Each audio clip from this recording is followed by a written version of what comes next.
Saludos y bienvenidos sean todos a un nuevo encuentro con las ciencias naturales.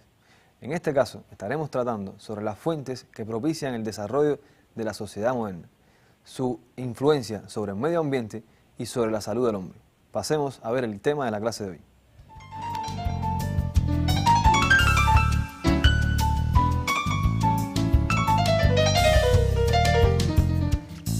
Unidad 5, lección número 11. Fuentes agotables y no agotables de energía.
En temas anteriores conocimos sobre una ley fundamental de la naturaleza, la ley de conservación y transformación de la energía. Sobre esta ley se basan todos los procesos naturales. Hoy estaremos tratando sobre algunos procesos que, transformando de un tipo de energía a otro tipo de energía, tienen influencias negativas y otras positivas sobre el medio ambiente. Veamos nuestra primera lámina.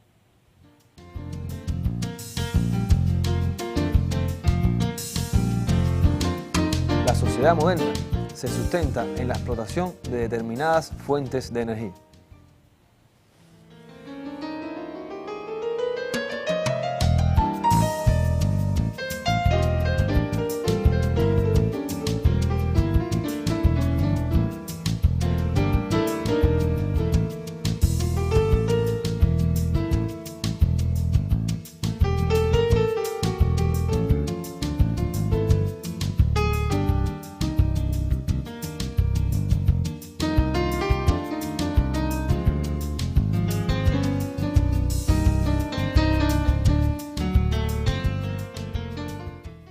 No todas las fuentes de energía tienen la misma característica.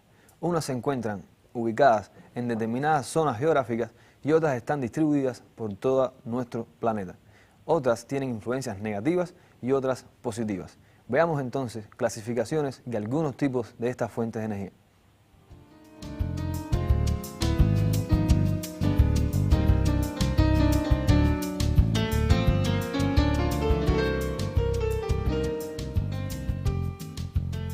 Las fuentes de energía se clasifican en no renovables y renovables.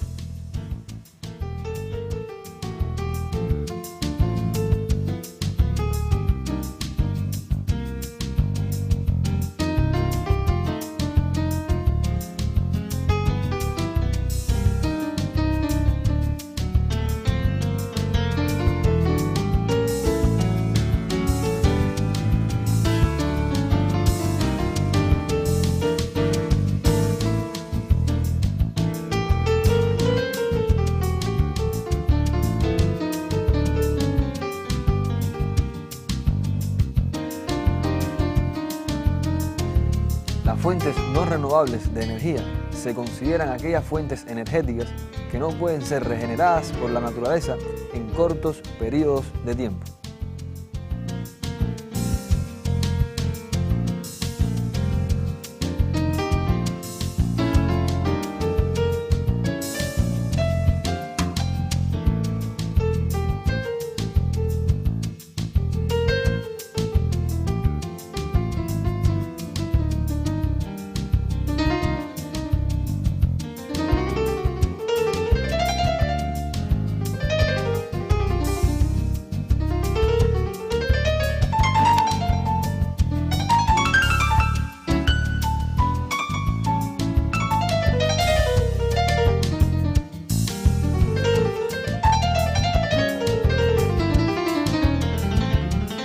Fuentes renovables de energía se consideran aquellas fuentes energéticas que son regeneradas por la naturaleza cíclicamente.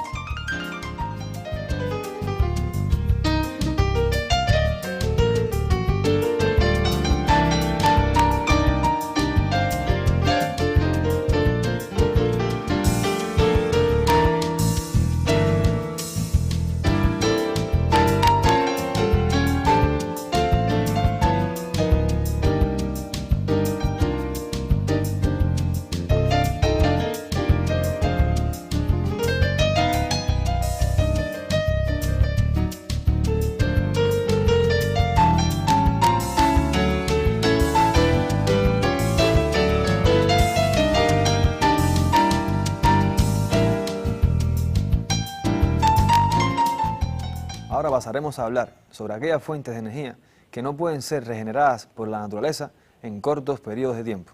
Es decir, trataremos sobre las fuentes de energía no renovables. Pasemos a una lámina.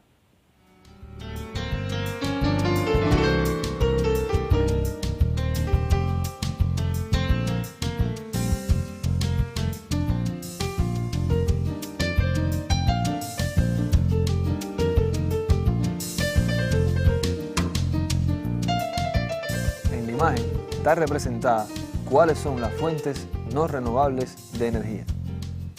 Me refiero a los combustibles fósiles, como el carbón, el petróleo y el gas natural. Y otra fuente no renovable de energía son los combustibles nucleares.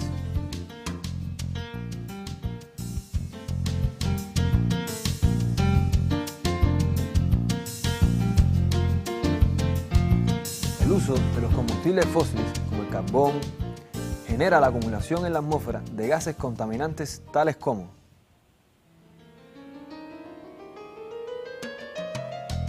monóxido de carbono. Este gas es un 3% más ligero que el aire, es inodoro, incoloro y venenoso. El monóxido de carbono se forma en la combustión incompleta del carbón.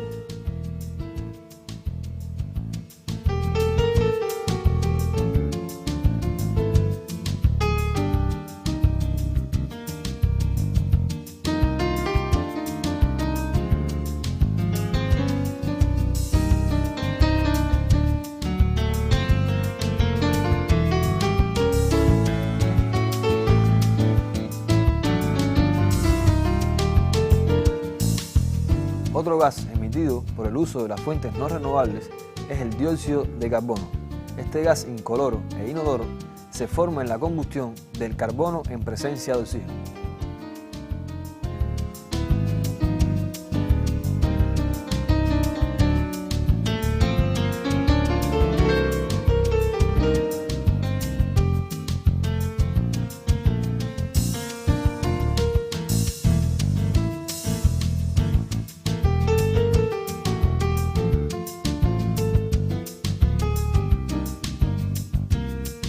Otro gas es el dióxido de nitrógeno.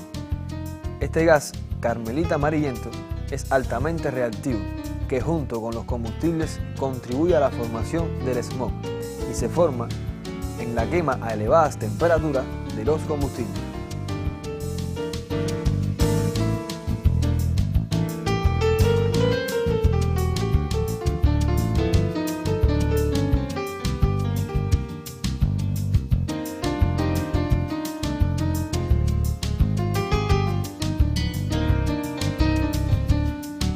Otro gas formado es el ozono troposférico, gas de de color azul pálido y altamente venenoso.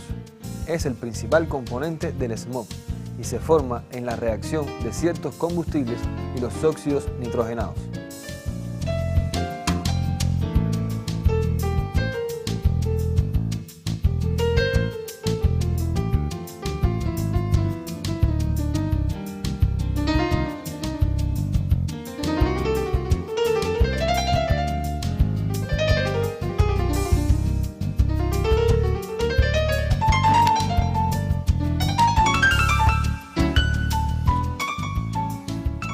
El dióxido de azufre es un gas pesado e incoloro, con un característico olor sofocante que se forma al arder el azufre en presencia de aire, combinándose así con el oxígeno.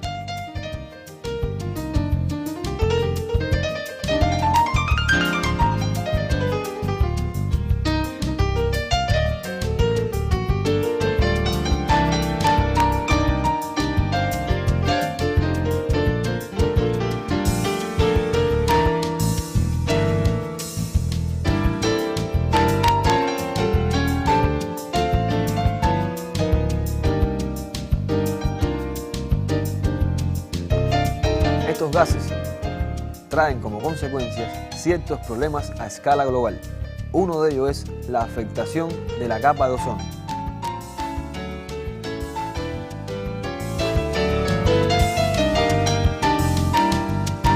Otro problema es el aumento considerable de la temperatura media del planeta.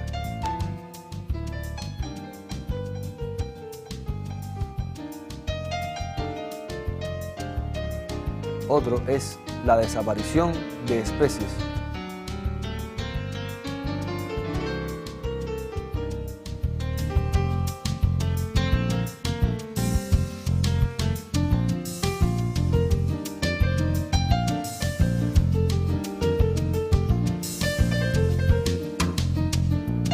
Otro problema es las lluvias ácidas.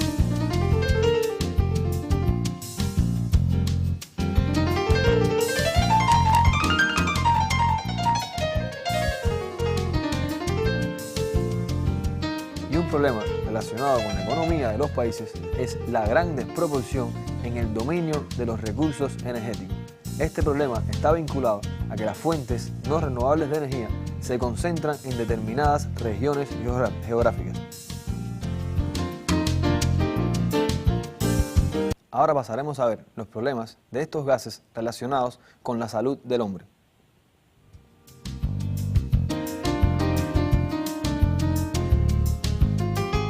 Afectaciones directas a la salud del hombre. El dióxido de azufre es un gas que afecta la respiración, provoca alteración en las defensas pulmonares y agrava las enfermedades respiratorias y cardiovasculares existentes.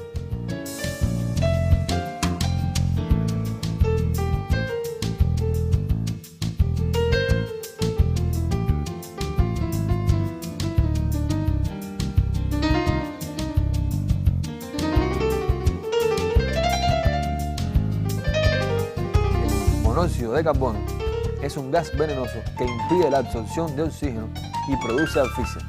Así también dificulta la entrega de oxígeno a los órganos y a los tejidos. También deteriora la percepción visual.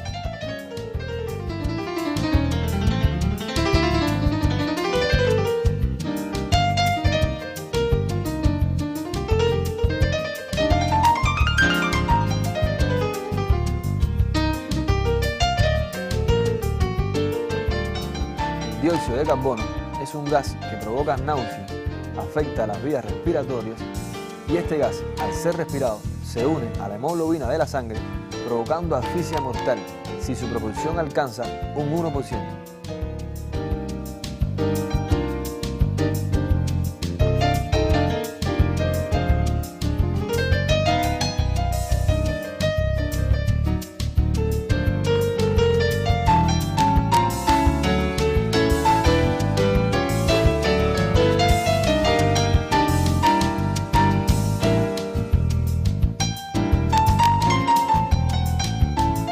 El dióxido de nitrógeno es un gas que irrita los pulmones y reduce las defensas que previenen las infecciones respiratorias, como la influenza. Exposiciones prolongadas bajo su acción pueden causar angina pulmonar.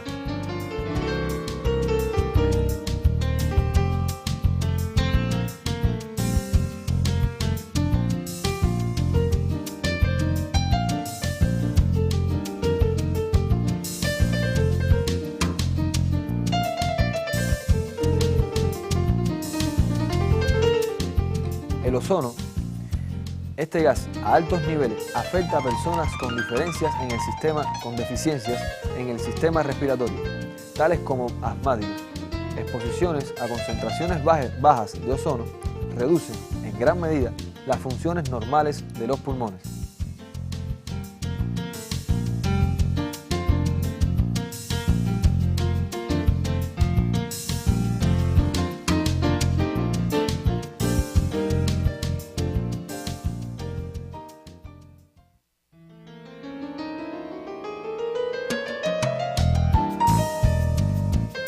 Ahora pasaremos a hablar sobre los combustibles utilizados en la energética nuclear. Estos son, en reacciones de fusión, los isótopos del hidrógeno,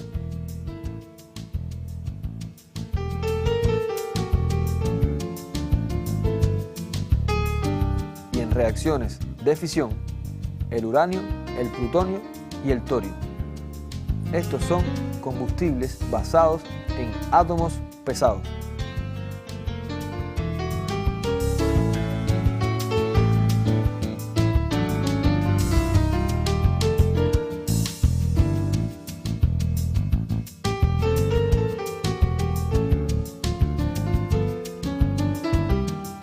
El principal problema relacionado con la energética nuclear es el relacionado con la deposición de los desechos radioactivos.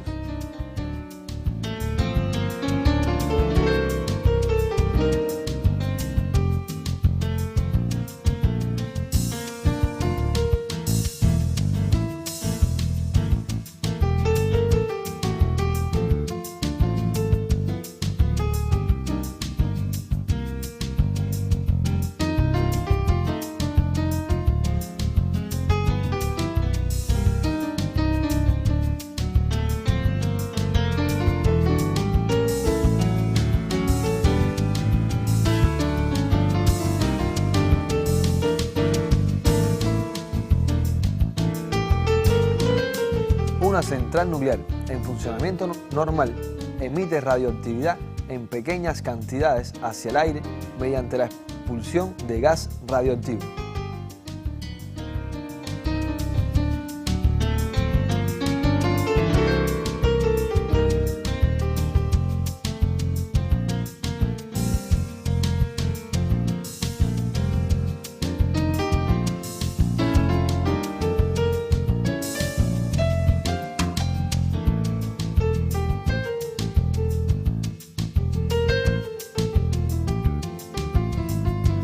Estos elementos radioactivos pueden ser llevados a grandes distancias por el viento, precipitándose hacia la Tierra por la acción de las lluvias.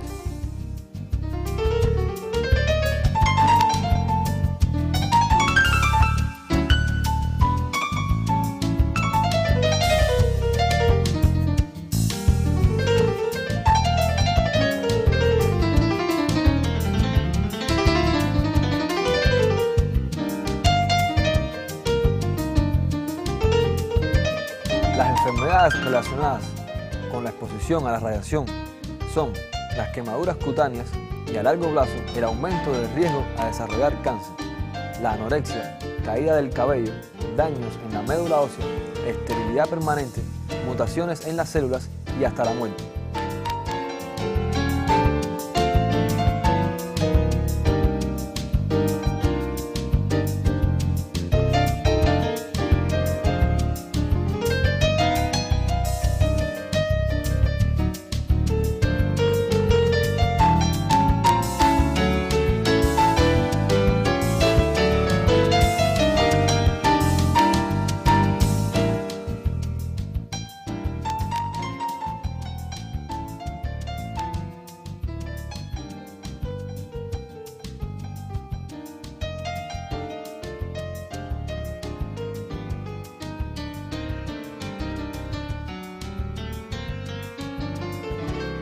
Los efectos de la radiación están en dependencia de la cantidad absorbida. Si esta oscila entre 1,5 y 10 Gray, se destruye la médula ósea, provocando infección y hemorragia.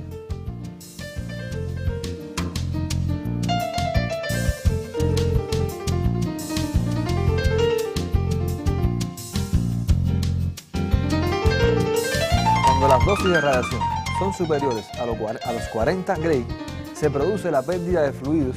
El individuo muere en los 10 días siguientes a consecuencia del desequilibrio osmótico, del deterioro de la médula ósea y de la infección terminal. El Gray es una unidad de medida para la radiación.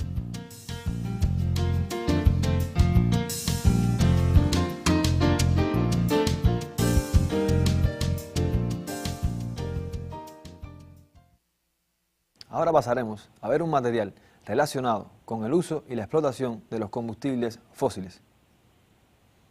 Combustibles fósiles.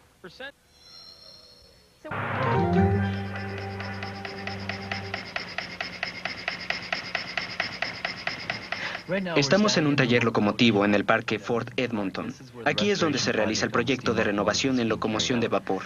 Están viendo el chasis de una locomotora de vapor Baldwin 1919. La caldera es un depósito redondo que normalmente está arriba del chasis.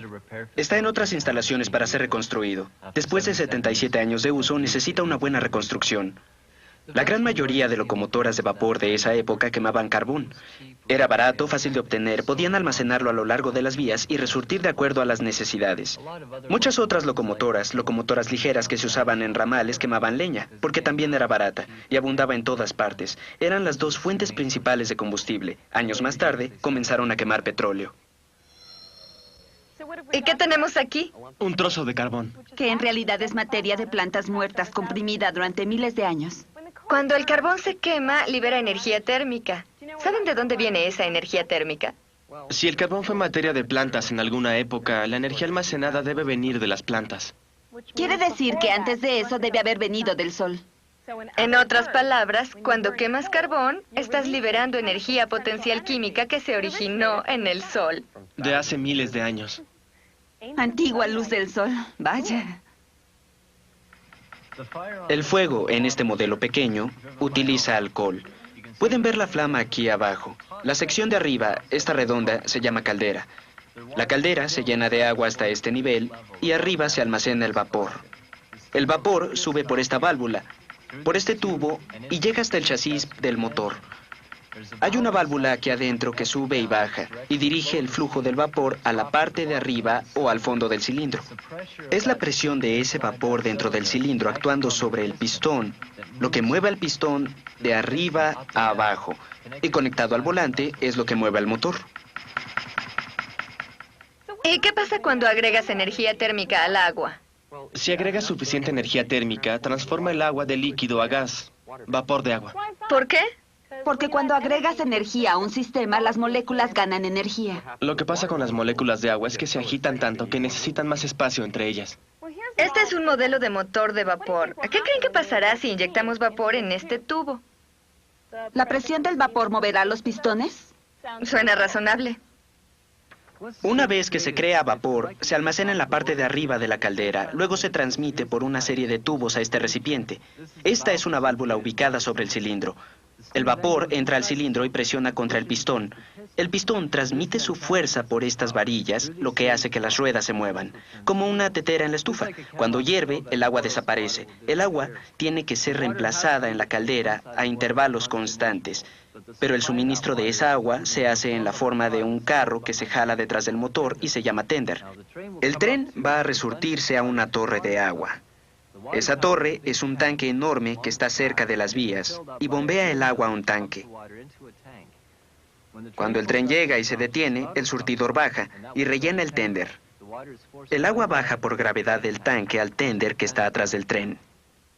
¿Y cómo trabaja un motor de vapor? Bueno, el vapor de agua en expansión presiona los pistones de los cilindros. Así. Así que el vapor de agua ejerce fuerza en un pistón y lo mueve a distancia. ¿Qué es trabajo? Cierto. El vapor trabaja sobre el pistón. Los primeros motores de vapor eran estacionarios usados para reemplazar la fuerza hidráulica en la operación de molinos. Pero muy pronto, el nuevo artefacto se montó sobre ruedas y nació el ferrocarril. Aunque los motores de vapor necesitaban agua para sus calderas, el desarrollo del ferrocarril cambió el patrón de viaje y el movimiento de artículos. Las turbinas de vapor en el mar provocaron que los barcos ya no dependieran de los vientos alisios. El ferrocarril ha reemplazado los motores de vapor con motores eléctricos y motores eléctricos de diésel, pero la potencia del vapor sigue teniendo usos. Las turbinas de vapor son una planta de poder común en la mayoría de los buques que cruzan el océano. Y las turbinas de vapor generan la mayor parte de la electricidad del mundo. ¿Puedes explicarnos cómo funciona una estación generadora de carbón? Bueno, básicamente convierte la energía potencial química almacenada en el carbón en energía térmica. Así que la energía térmica es transferida al agua, que es convertida en vapor. Y el vapor mueve una turbina que a su vez mueve al generador. Así es, y la energía cinética del generador es convertida en electricidad. La implacable fuerza del vapor saliendo de las calderas reemplazó a la fuerza muscular de hombres y animales. Fue el motor de vapor el primero que dio a la gente la noción de que podíamos liberar energía térmica y convertirla en energía mecánica, noción que delineó al siglo XX.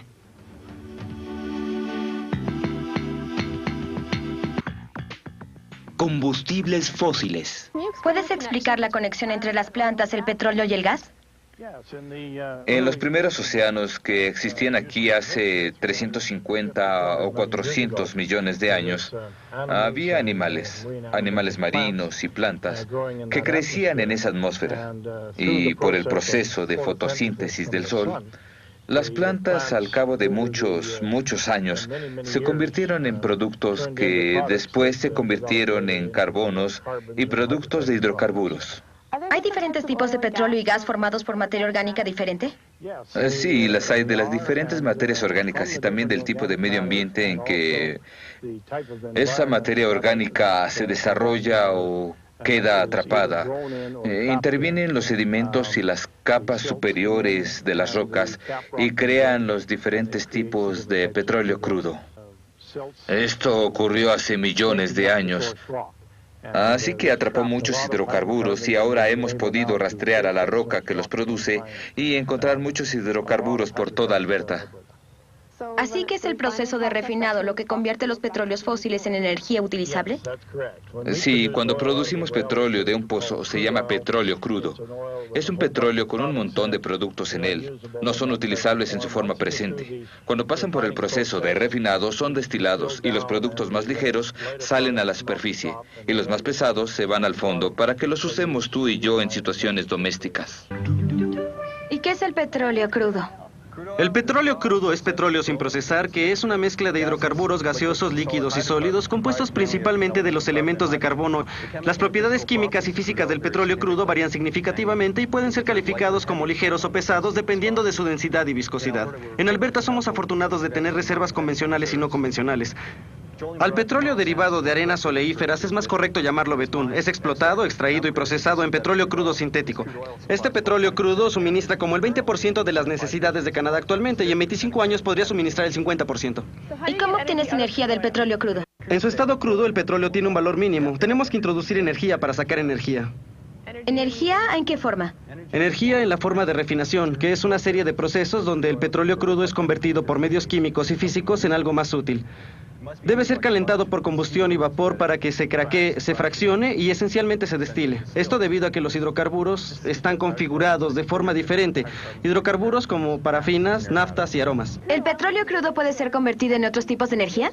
Sí, agregando energía térmica y química. En el craqueo catalítico, por ejemplo, tomamos fracciones en alto punto de ebullición y las dividimos en fracciones de menor punto de ebullición. En el proceso hidráulico tomamos la cepa y la tratamos con hidrógeno a presión y temperaturas altas, usando un catalizador para quitar componentes como sulfuro y nitrógeno. ¿Qué quieres decir con fracciones? Una fracción es cualquier porción de una mezcla que tiene propiedades muy similares. Este es un ejemplo de arenas oleíferas, el petróleo crudo extraído o betún, y estas son fracciones de punto de ebullición similares. Las corrientes importantes en refinería incluyen gases, querosenos, gasóleos y residuos. ¿Qué tipo de productos hacen de estas fracciones? El uso dominante de los productos de petróleo es como fuente de energía. Más del 85% del petróleo crudo se usa como combustible, en forma de gasolina, diésel, gas avión, calefacción doméstica o gasóleos para generación de fuerza eléctrica. Otros materiales incluyen lubricantes, asfaltos, solventes y petroquímicos para producción de polímeros. Hasta aquí lo relacionado con las fuentes no renovables de energía. Ahora pasaremos a tratar sobre las fuentes renovables de energía.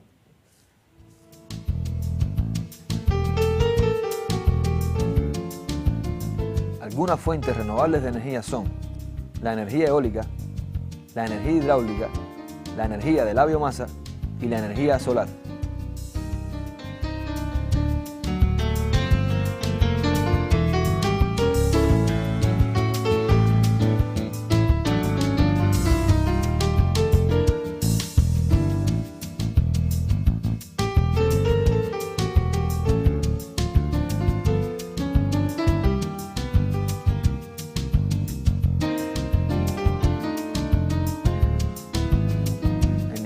Estamos apreciando algunos dispositivos que utilizan la energía eólica, es decir, la energía proveniente del movimiento de las masas de aire.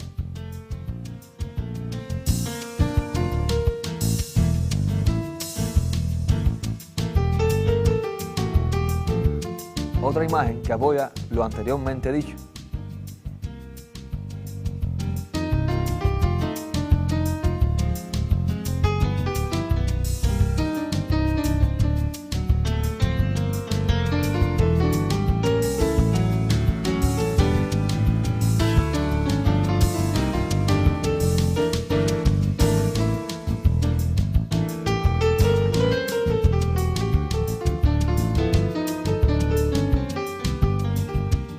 Imagen anterior y en esta imagen estamos viendo presas que utilizan la energía hidráulica para generar corriente eléctrica. Hidráulica relacionada con el agua.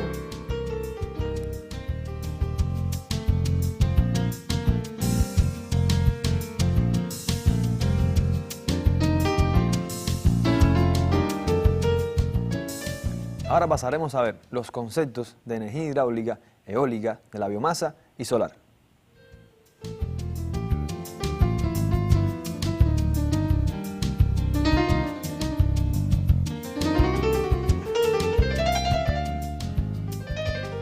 La energía eólica se manifiesta como consecuencia del movimiento de los vientos.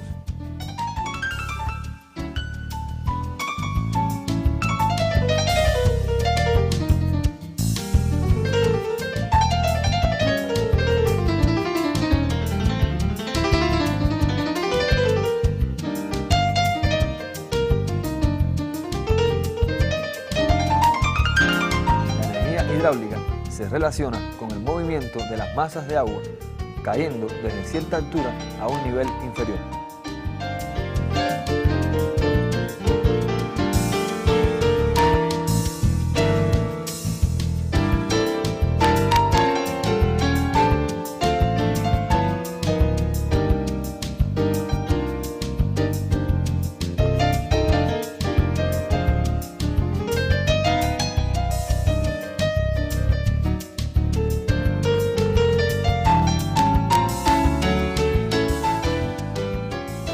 La energía hidráulica provoca el movimiento de ruedas hidráulicas o turbinas en la generación de corriente eléctrica.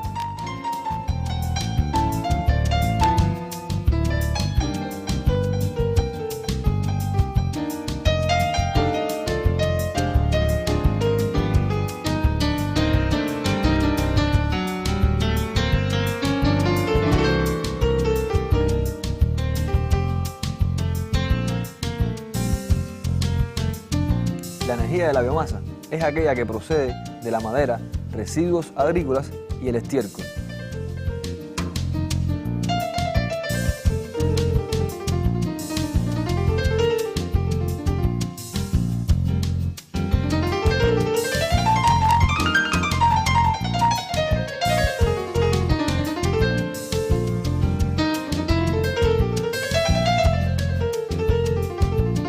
La energía solar es aquella proveniente de la radiación del sol.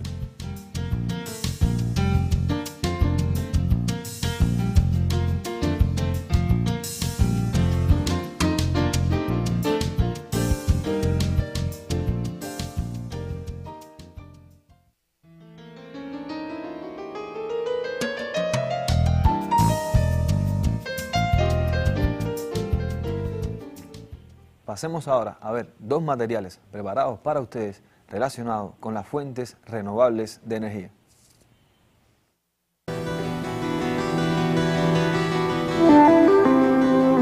Este edificio puede seguir al sol.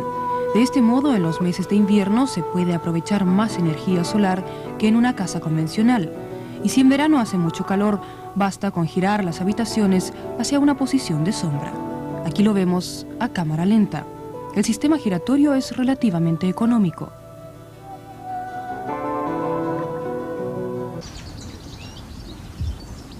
Esta torre solar para una empresa de Offenburg es una variante del heliotropo, conjuga superficies de exposición y de oficina. De momento tenemos suficiente energía eléctrica, pero sabemos que no podemos seguir así. No hay más que pensar en los recursos. Pronto no habrá más uranio, ni petróleo, ni gas. El carbón durará algo más, pero está claro que también eso se agotará. Además, no nos olvidemos de las emisiones nocivas de las centrales eléctricas que funcionan a base de combustibles no renovables. La acumulación de dióxido de carbono en la atmósfera es la causa del recalentamiento del planeta, los cambios climáticos, etc. Ya por esta sola razón, habría que orientarse lo antes posible en otra dirección, hacia el sol. Rolf Disch lleva 20 años intentando poner en práctica esta idea. Confía en que su heliotropo sea un nuevo impulso para el uso de la energía solar en la construcción de viviendas. Al igual que las ventanas no están tan solo para mirar hacia la calle, el balcón tampoco es un balcón normal. Lo que parece una elegante barandilla es en realidad una pequeña central eléctrica que rodea la casa. El sol calienta las láminas de cobre en los tubos que transmiten el calor a un acumulador que alimenta la calefacción y suministra agua caliente. Mi meta siempre fue encender la calefacción igual que la luz. Primero hay que aprovechar todo lo que ofrece gratuitamente el medio. Y eso es justamente lo que hacemos con esta calefacción diseñada por nosotros. El agua circula por las láminas de cobre. Transversalmente. En dos sentidos. El agua circula transversalmente y las láminas despiden energía. En principio hacen lo mismo que el sol. Captamos la energía solar y la almacenamos temporalmente. El calor lo acumulamos en el depósito y lo vamos utilizando según las necesidades. En el primer viaje que hicimos con este vehículo fuimos a ver a un amigo y tuvimos que pasar una montaña. La experiencia fue imborrable. Imagínese, ese cacharro funcionaba a base de sol. Llegó un punto en que me di cuenta de que era una tarea gigantesca. No era tan sencillo como yo me lo imaginaba al principio. Las ideas siempre brotan muy deprisa, pero el problema está en los detalles. Y tuve que decidirme. O fabricar automóviles o construir casas. El llamado Jardín Solar, cerca de Friburgo, galardonado con un premio europeo, es el fruto más reciente de este trabajo en equipo. Las casas de Disch aquí solo necesitan la cuarta parte de la energía que consume un edificio nuevo convencional en calefacción. Y si el cliente lo desea, se le instala adicionalmente un módulo solar, con lo cual el consumo medio anual de energía incluso puede arrojar un saldo positivo. Y para los que no tienen una casa propia, Disch ha desarrollado otro sistema. Toda persona interesada en la energía solar puede adquirir por el equivalente de $4.500 una participación en una central de energía solar instalada como equipamiento comunitario sobre el estadio del equipo de fútbol de Friburgo. Disch convenció a los directivos del club para que pusieran a disposición el tejado de la tribuna sur. Un gran día. Tras el partido de fútbol, el ministro de Economía y el alcalde inauguran oficialmente la planta de energía solar. La idea fue recibida con entusiasmo. En tan solo 4 meses se reunieron 160 interesados, gracias a los cuales ahora el estadio cubre su consumo de corriente con energía solar. La idea de combinar la compra de las participaciones con la posibilidad de adquirir uno de los muy codiciados y raros abonos para los partidos de liga, sin duda fue un aliciente añadido para los habitantes de Friburgo, famosos por su afición futbolística. El tejado del estadio se incluirá en el libro Guinness de los récords, ya que sostiene la hoy por hoy mayor instalación solar comunitaria del mundo.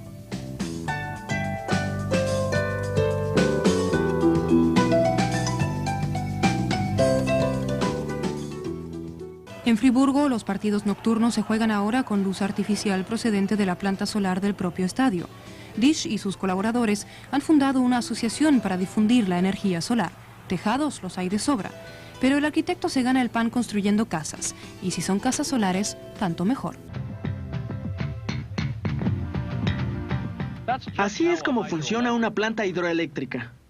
El trabajo hecho en el agua para subirla hasta la presa queda almacenado como energía potencial gravitacional. Cuando el agua fluye por una tubería llamada esclusa, la energía potencial gravitacional del agua es convertida en energía cinética.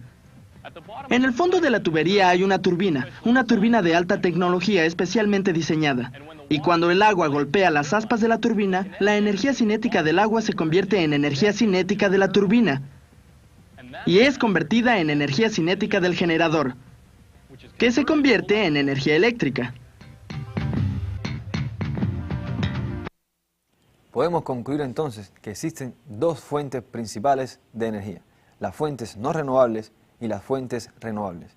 La utilización de las fuentes renovables trae como consecuencia el deterioro del medio ambiente y las fuentes no renovables ayudan a conservar y preservar nuestro medio ambiente. El sol es nuestra principal fuente renovable de energía. Hasta aquí nuestra clase de hoy y nos vemos en un próximo encuentro.